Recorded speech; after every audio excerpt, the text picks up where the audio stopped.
Just waiting. We're live on Facebook. We're live on Twitter, and in a moment we'll also be live on YouTube. Okay, great. So, hello everyone. Welcome to the final day of the Nickel Independent Film Festival.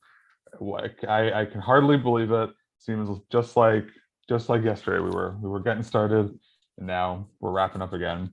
My name is Devin Shears. I'm the director of programming. Director of Programming and Communications, not communicating very well right now, funny enough. And I am here from the final day in the Winter Chalet to speak with some of the filmmakers from yesterday's in-person screenings. Kind of the last day of our regular in-person screenings. Well, we do have another one for the Sci-Fi Fantasy Challenge tonight, but yesterday was kind of our closing day in that respect. Ellie. Yeah, we have a cat in the zoo. We have a cat. Yes. And yeah, so we're gonna jump right into it. And first off, we're gonna speak with Clint Butler, the writer and director of the documentary Mother's Hands. Hello, Clint. Hello. Thanks for having me. Thanks for calling in. I know it's early where you are. You're over further west than us, yes? Yeah, I'm in Calgary this morning. Yes. Well, maybe right off the bat, just tell us a little bit about Mother's Hands. Tell us what it's about. Sure. It's a short doc with my mom as the I guess subject, and it's kind of a triptych in theme. So it deals with memories of youth and pains of age, specifically experience with arthritis. And it's all tied together with a baking lesson for a traditional recipe for Newfoundland raisin bread that was unrecorded and undocumented until we did the film. Yeah, I gotta say, the raisin bread looks very good. It's pretty deadly, not gonna lie. You must have grown up eating that raisin bread a lot. Oh yeah. And since I moved away from home, I get care packages of raisin bread all the time, which is kind of the inspiration for doing the film. Yeah. And so, you talk about wanting to explore these themes of aging and, and what specifically drew you to wanting to do it so close to home with making your mother the subject? I mean, truthfully, it was born out of the pandemic. So I was, excuse me. Of course. It's early. One sec. I'm going to mute and I'm going to take a little sip of coffee. Take a sip. Yes. It is. I will say it's not that early here, and I also probably could use a sip of coffee or two. So I'm with you. Yeah, it never ends for me. Yeah, you were saying pandemic born. Yeah. No. Yeah. So I was in Ontario. Mom was in Newfoundland, and I couldn't get to her, and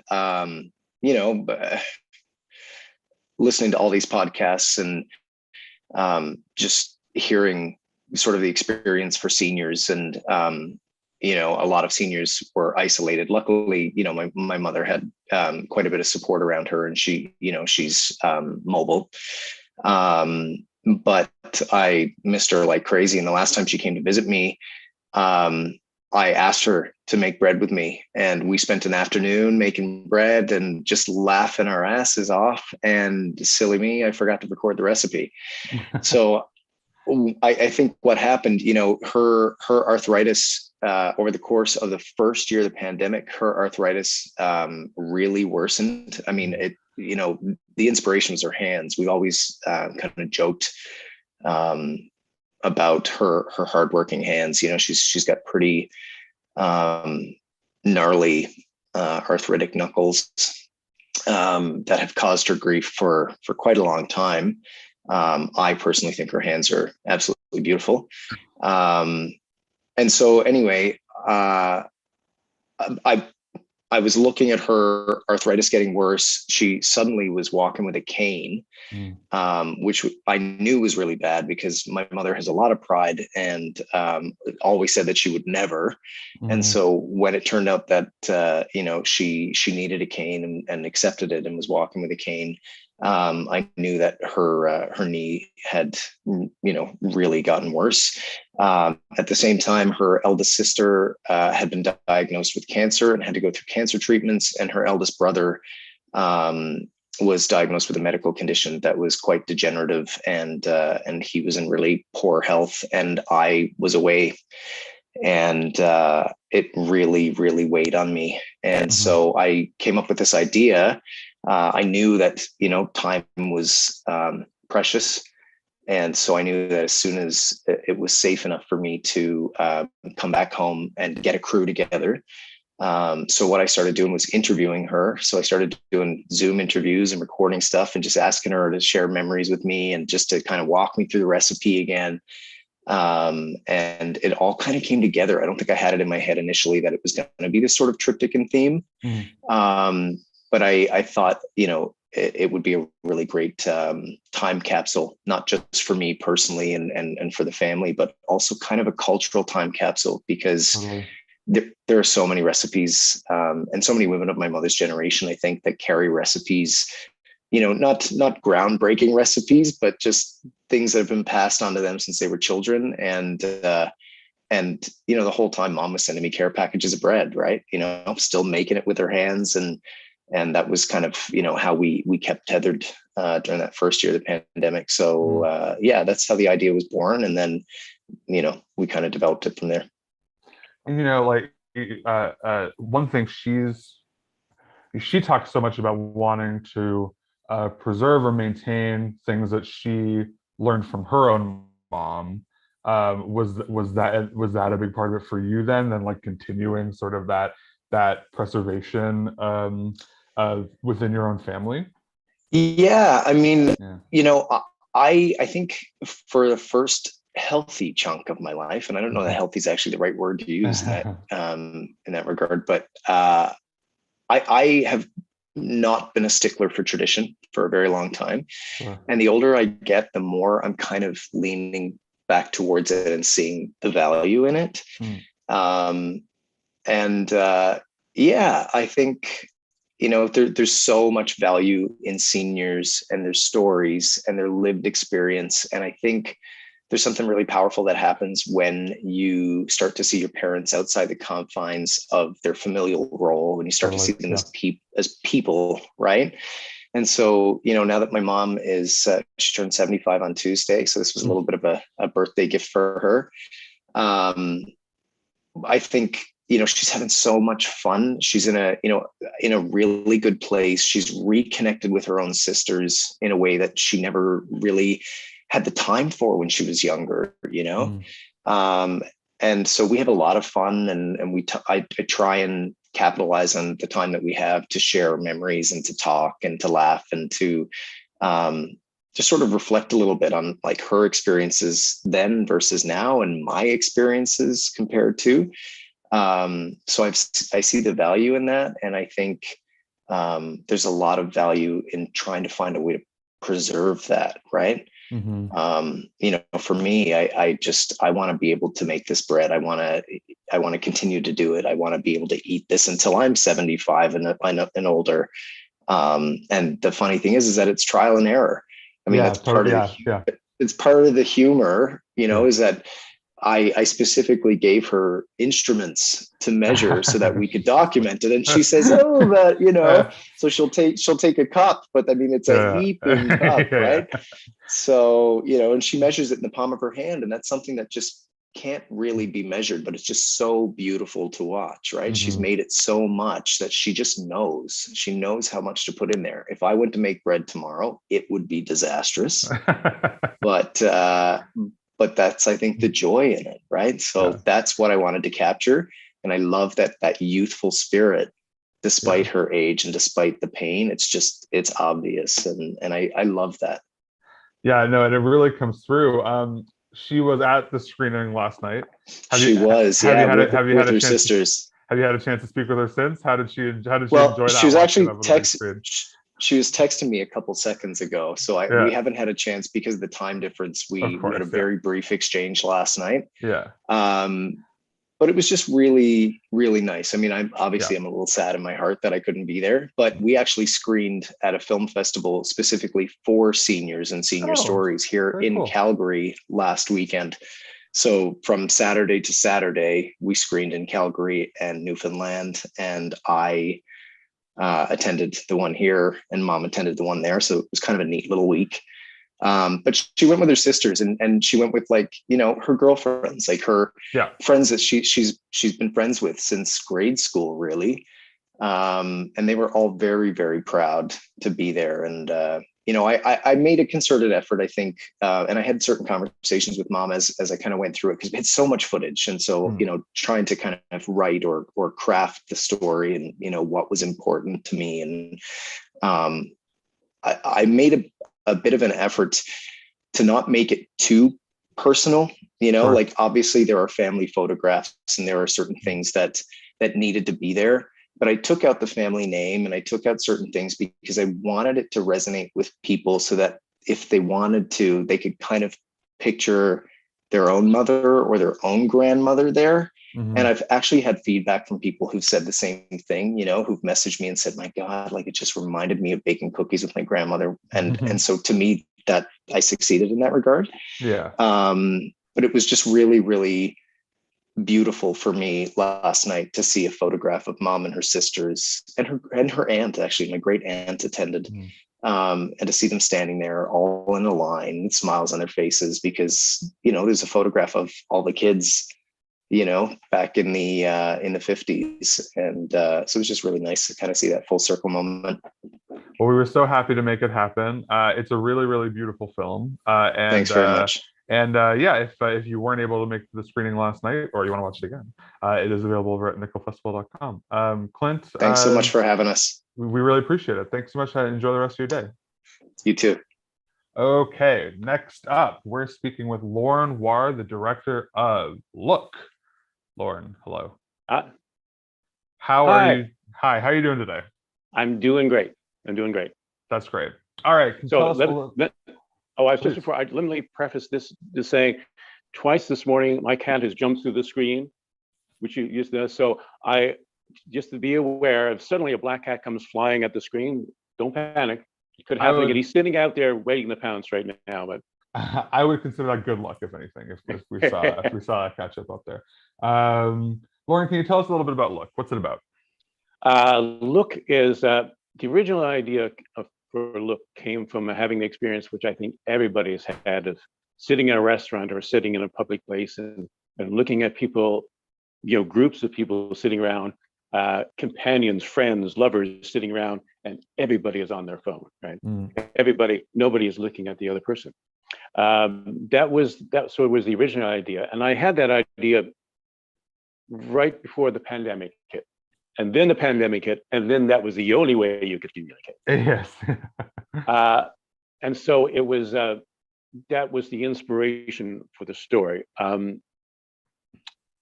So I thought, what would happen if, when all these people weren't looking, someone started to look, right? That's sort of like the first scene is sort of the setup of it. And so it's I guess it's a romance. It's 9 minutes long. It's a romance between this couple. And just trying to capture the feeling of, we're so desperate for intimacy, we're so desperate for this connection, and yet somehow in this modern age, we, even in our devices that try to connect us, are separating us. And trying to touch on the very fundamental thing of connection, which is to actually look at somebody, to have that direct connection, even without words, look at somebody in the eyes. Yeah. Well, it's interesting to say without words, because a lot of the film is, there's some dialogue towards, well, the end. I don't know if it's a spoiler or not, but it's largely a dialogue-free film. Was that a decision early on? That's something you wanted to do, or did that come later? What to speak to me about that process? Yeah, that was even before I made the film. I did last year, which was shown at Nickel, Where There's Tea, There's Hope, and I did. That was shot.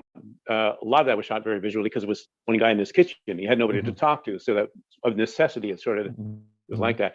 So I thought, and I really enjoyed that, trying to tell as visually as possible with music, but otherwise a silent film, right? And I wanted to do more of that with Look. So I even toyed with the idea of having it entirely silent with music, but I like, there's a contrast in that, which I think was helpful. But yeah, that was entirely intentional. I wanted to write more music for it, so I was going to make it as as a classic silent movie as possible, as much as a classic silent movie as possible. So yeah. Did you take inspiration from like your Buster Keatons, your Charlie Chaplins? What Oh yeah, thinking well, about I it? mean, Yeah, well, I just, especially Buster Keaton. I mean, Chaplin, of course, is the pinnacle, but Buster Keaton was brilliant. yeah. I Keaton mean, was brilliant. yeah. Yeah. So And so when it came to casting, did you have some of these actors in mind beforehand, or was there a casting process? How did you come to find these people?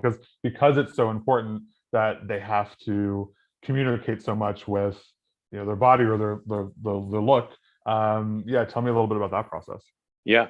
So first, shout out to Bruce Brenton, who produced it, and Yes, of we course. worked together on casting, and so we cast the two lead characters were done by Sean Merton and Nicole Downton, and we did do a casting for we did when talking to it. I talked to Bruce about it, and we thought if possible, we use a couple, and for a couple of reasons. First, they read as a couple on screen. Yeah. A couple really does read as a couple, right? If you can do that. And the other thing, we're right in the midst of COVID, so we wanted a bubble couple because I mean there is some few intimate scenes in there, Yes, for people sure. kissing Yeah. each other that don't know each other, especially in the time of COVID. That would be difficult. So we did audition a few couples, and Sean and Nicole. The interesting about them, they don't have a lot of acting experience, but they're both stand-up comics. Oh, sure. And they're a real couple, and they're stand-up comics, Mhm. right? And when we auditioned them, they were so lovely because they were so funny to each other, and they were just sitting around doing nothing, not reading a script or anything. They were funny. We got them to improvise, a few scenes, and they were just funny, and they would make each other laugh. Yeah. And they looked just wonderful on screen. So a lot of the shooting, since it's all silent, there was no script written, there was no dialogue written for it. And so I would just say, just you guys have fun, just talk, pretend you're having, do whatever. And they would make each other laugh. When I was cutting it, I mean, it was really funny. You don't hear what they're actually saying. It doesn't necessarily apply to what's actually going on when it's, but they were very funny. So I got some of the lines that people don't see actually in the movie, but yeah, they were just so charmed because they're genuinely laughing, and they're generally fooling around with the Chinese food, and they're just doing it real and live, right? So that was the kind. Yeah, I love that. I love that approach of like finding a real couple. I didn't realize that, and like they do have such a obviously like chemistry with each other, and so that makes a ton of sense. Yeah. What was it like? Yeah, because you mentioned you had a film in was it last year's? Yeah, it was last year. Yeah. The past 3 years, I'm like, was it 2020? I know. Yeah. But yeah, you mentioned having that in the virtual festival last year. What was it like being able to see this in the theater last night? It was great. I mean, that's the biggest. The first time I saw it on a really big screen. I mean, I saw it on NIFCO and a bigger screen, but and the first time to sit down, with an audience and see it, right? So it's fabulous.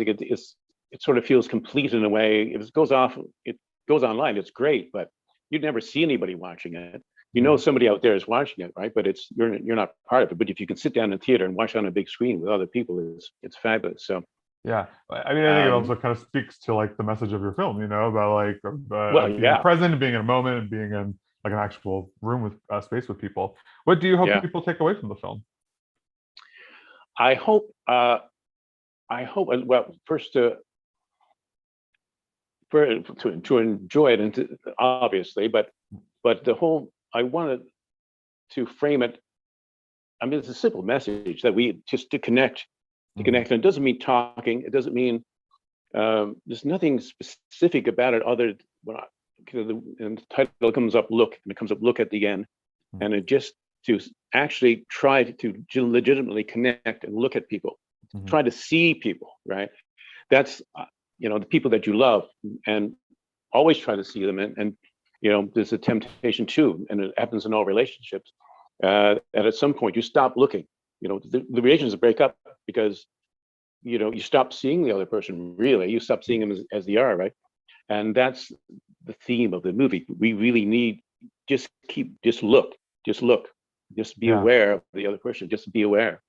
Well, like you said, it's a simple message, but I think it's a really powerful one. I think it's a really beautiful film. I'm really happy that we were able to, after having you in the festival before, that we could have you back with this new thing. And yeah, I really hope people go check it out. Working on anything new right now, or taking a break in between things?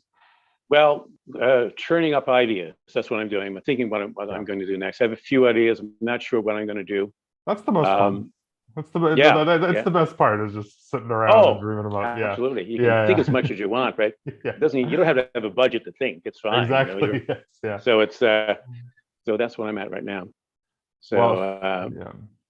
And now shopping around this film, because that was a world premiere last night, right? This is the first time. Oh, yeah. It was actually it was actually sorry, completed like a week before it was actually shown, basically. So that was world premiere. So shopping that around, that's the next thing. That's amazing. Well, we were really so happy to show it to the world, and can't wait to see what's next. Lauren, thank you so much for talking to me today. Well, thank you. Thanks to the Nickel Festival. Thank you to you. And I really appreciate being in. Really appreciate being able to come down last night and watch the movie. And yeah, I really do. Thank you so much, Lauren. All right, we have our final chat of the day, and thus our final chat of the festival. And that is with Ian Foster, director, writer, musician, editor, I believe, of Close to the Bone. Ian, hello. Hey, Devin, how's it going? It's going great. How are you doing? I'm good. It's good to hear from Lauren here. We had a little chat at the after party last night, and I know he's gone now, but I used to work at Chapters with Clint Butler a long time ago. So it's a small world, you know? And here we all are, yes. That's it. Ian, can you tell us a little bit about Close to the Bone? Absolutely, yeah. So Close to the Bone is half of a film and an album project. And it's definitely a tangle. I was having this chat with Bridget Wareham last night. She's one of the stars of the film, about how difficult it is to untangle something when you've been working on it for 3 or 4 years, as was the case with this, of sort of like what came first, then what happened, because so much sort of happens concurrently, and that was, I guess that was the, outside of just saying, here was the timeline and then this happened and this happened. That was the true challenge and fun of this project, was that it truly was something where the music and the film were developing at the same time and informing the other. And that, I guess, truly began, I started working on recording the record in 2019. And at the end of 2019, the film element sort of became a possibility in my mind. And so from then until we wrapped in early 2022, it was always that. It was always the excitement of, hey, the film could do this and then the music could do this, and just developing those two ideas as a single project. What were some of the ideas you were thinking? It sounds like, the whole thing was approached pretty holistically, like there was this kind of, like you said, informing each other. Was there any kind of like core idea, because it deals with some pretty tough subjects like illness and addiction and things like that. Was there any kind of like, was there sort of like a core theme that you were kind of trying to get at the whole time, or was there, was there any like one thing that really like kicked off the whole thing, or did it, or like you said, did it kind of develop over time? Yeah, I mean, well, it certainly developed over time, but I will say that, this is a great time to say that drafts are very important, as in do drafts and then do more drafts. Because the earliest drafts of the film really focused on the final tagline of the film, which is a life is a series of rooms. And it kind of focused pretty literally, like the earliest drafts were like dealing with that in a way that I think would have looked cool, but I think ultimately it didn't have the same meat, it didn't have the same impact, because it was kind of just exploring an idea. It was a bit too general, I guess. So as that developed, it became more about, okay, well, what is the story? Well, who are the people? What is happening here? I want this to get just specificity, more intimacy, poetry of ordinary life, like all of those things sort of became touchstones.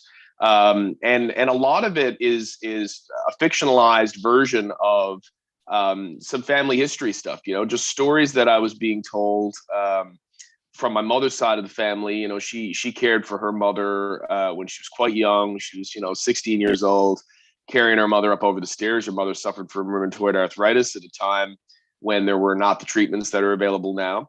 And our character in the film, it's a silent film with music, so it's never explicitly stated, and I think that's kind of important, because I don't necessarily think it matters the specific illness, but that was certainly a touchstone for me, were some of those stories and those images, like that's such a striking image, for instance, of like a mother or a daughter carrying her mother, and that made it into some of the lyrics on the record as well. So all of that sort of came together in this project.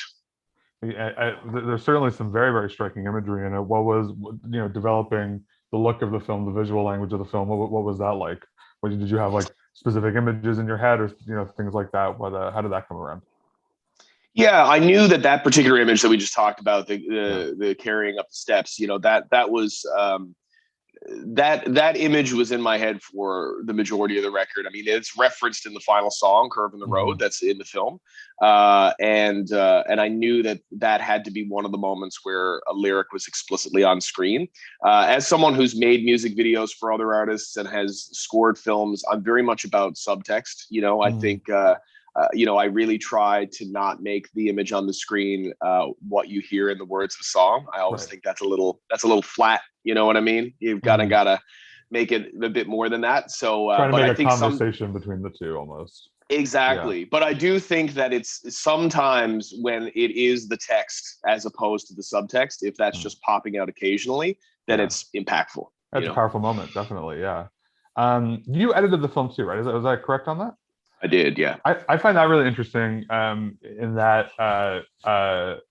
because do you find that your skills as a songwriter lend well to editing? Because it's so. I mean, especially in this kind of film where the music is such an integral part.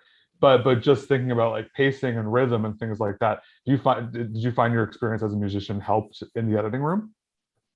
That's a great question, because I remember one of the early compliments I got that kind of kept me going was my first film at the Nickel years ago, and doing some like workshop type stuff and just being part of like conversations with other more established filmmakers. And I guess one of the compliments I got was the edit on that film, which I had never done before at that point. And they're like, "Really, you did?" And it was like, I was complimented and surprised. I was like, wow, that's cool to hear from people who know better than me, but someone in that same conversation they were like, do you record as well? And I do. I'm a producer and a music engineer for myself and other artists. And they were like, maybe that's it. Maybe it's the musical, it's the rhythm, because that's what editing is. And it's so true. I think it's true on an artistic level of just that, the rhythm, the understanding the musicality of a film, like from an editing perspective. And I think it's also a technical thing. Like when I open Final Cut Pro, which is what I cut in, it looks very similar to Logic X, which I record in, and there is that technical similarity that like gets you. It's certainly not like anyone can just jump in. It was definitely a learning curve, but it was like, it puts you a few steps ahead to have the experience in that infrastructure, I guess, For sure. Yeah. No, that was just like one thing I was thinking of when watching the film, is that it's like, that you're wearing all these different hats, but in a way that really complement one another. And I think it makes the film really special. I was curious also about movement. Did you have I should have checked before the interview, but did you have a choreographer for the dance sequence? I would love to hear a little bit about that process. I'm always curious about that. 100%. I just joked last night to Ruth Lawrence, like she came up and Bridget was there with me, and she was like, "Bridget, great job." And I was like, obviously that was all me as a choreographer. No, being very sarcastic. No, it was Andrea Duff was the choreographer, who is ridiculously talented. And I actually told her just the other day, I'm like, my greatest directorial skill with that part was hiring you. That was she was the one. And I knew the look I was going for that from a director standpoint. I had lots of conversations with Duncan, who was the DP. But it was an excellent example, I guess, of the collaboration of film, because that was actually, that whole sequence in the middle was very easy. in terms of relative to so many other challenges. And we kind of all expected it to be the hardest part, but it was just a great example of crew who understood the lighting, Duncan who understood what we needed to do with the doorway dolly that we used to shoot it, and Andrea understanding the direction, us having conversations, her going off and working with Bridget, and just knowing when to release those reins is as much a directorial skill, I think, as being the person holding the reins. Knowing to trust the professionals for that part of the job is key. Yeah, no, I love those dance sequences in the film. Just closing up. Sorry, so did you say at the beginning this is the first half of a project? Is there more to come with it, or did I misunderstand that? Yeah, and I should be clear when I say that. Right. So this is the film half. Right. Gotcha. And then gotcha. and there's a full length album. So in the film, you basically hear 5 full tracks from the record, and you hear what we call stems. You probably know what that is, but if anyone's listening who doesn't, it's basically like sections of songs. So like the drums from one track could be mixed with a synth or a vocal from another track. So those sort of like interstitial moments between the songs, where it's clearly not like a verse, chorus, verse song, but that's what those are. And those are from different songs on the album. So the album, which is 12 songs, will come out in the fall. Great. I was about to ask when people look forward to it. So keep an eye out for that. If you can watch the film and then really, really dive into the album. And I love that. That's like such an exciting project. And we're so grateful that you shared it with us. Oh, so happy to be back at the Nickel, Devin. Thanks a lot. Thank you, Ian. All right, folks. Well, that's it. That's it for me here in my winter chalet for another year. I'll say on a personal note, I really love doing this. I love talking to filmmakers. So any filmmaker who took the time to speak with me this week, I just want to say how grateful I am, because I love cinema, folks. I'm also very tired, so I'm rambling now. I just quickly say again, tonight at 7 p.m. at the hall, we'll have our actual fully last thing of the festival, which is the screening of the sci-fi fantasy film challenge films. I have not seen any of them yet because I am waiting to see them in the theater, because I know that they're going to be fun and weird and hilarious and cool and all that stuff. And I really encourage people to come check them out, because we have some really, really creative people, creative filmmakers in this province, as evidenced by these last couple of conversations I've had and by the screening tonight. So thanks everyone for joining me. Thanks to Elling, who couldn't be here right now, but for joining me all this week as well. And enjoy the rest of your day. Thanks.